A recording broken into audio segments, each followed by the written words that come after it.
Bonjour, me revoilà pour un autre tuto concernant les cartes, les chemins de Qumran. Comme dit, j'utilise parfois ces cartes en complément lors de mes tirages astrologiques, étant donné que ce sont des cartes d'introspection, d'auto-guérison. Et on a souhaité que je fasse des petites vidéos explicatives concernant ces cartes. Je rappelle que ces cartes sont composées de 211 cartes et partagées en trois familles. Donc, les questions, il y a les obstacles et les ressources. Alors, je tire d'abord une carte des questions.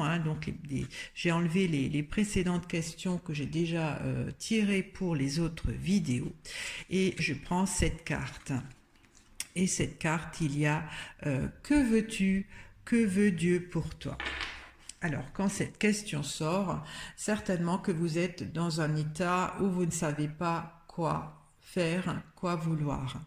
C'est-à-dire que vous êtes dans un moment où vous ne savez pas où avancer, où aller. Et donc, c'est certainement ça qu'il faudra vous demander. Qu'est-ce que vous voulez?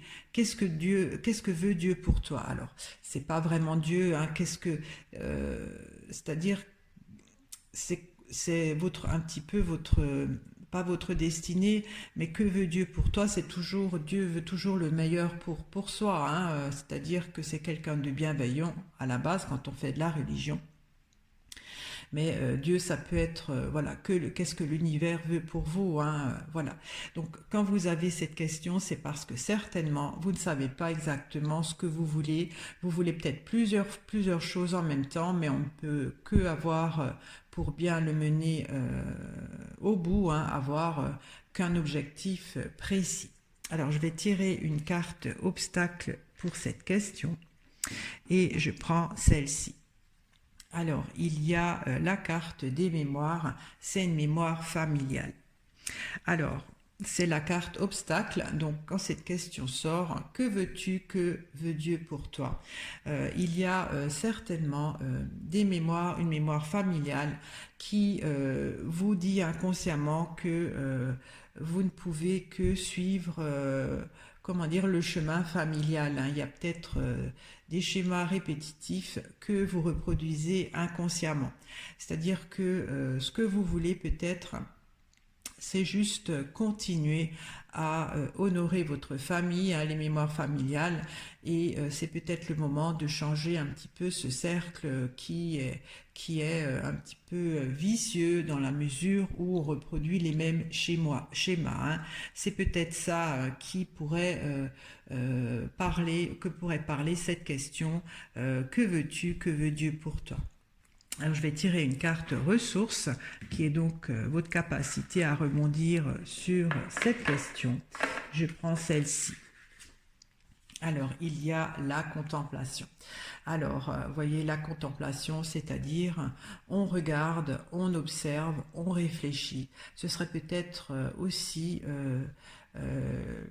le temps de peut-être faire un peu de méditation pour taire le mental et savoir exactement au fond qu'est-ce que vous voulez. Quand cette carte sort, c'est votre ressource, hein. C'est-à-dire qu'il pourrait y avoir pour vous une jolie opportunité pour observer ce qui se passe dans votre vie, l'étudier, savoir si c'est bon pour vous, si c'est ce que vous voulez. Et si vous n'arrivez pas à bien vous centrer là-dessus, peut-être commencer à faire un peu de méditation ou du yoga, hein. Le yoga, c'est très bien aussi pour apaiser le mental, parce que le mental nous dit tout le temps des choses qu'on a apprises, c'est des croyances qu'on a vraiment acquises, et parfois, ça cache ce qu'on veut vraiment.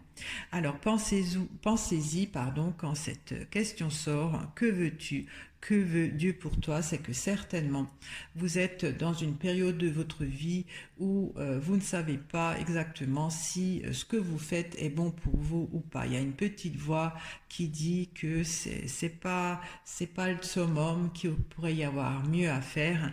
Et l'obstacle, c'est la mémoire familiale.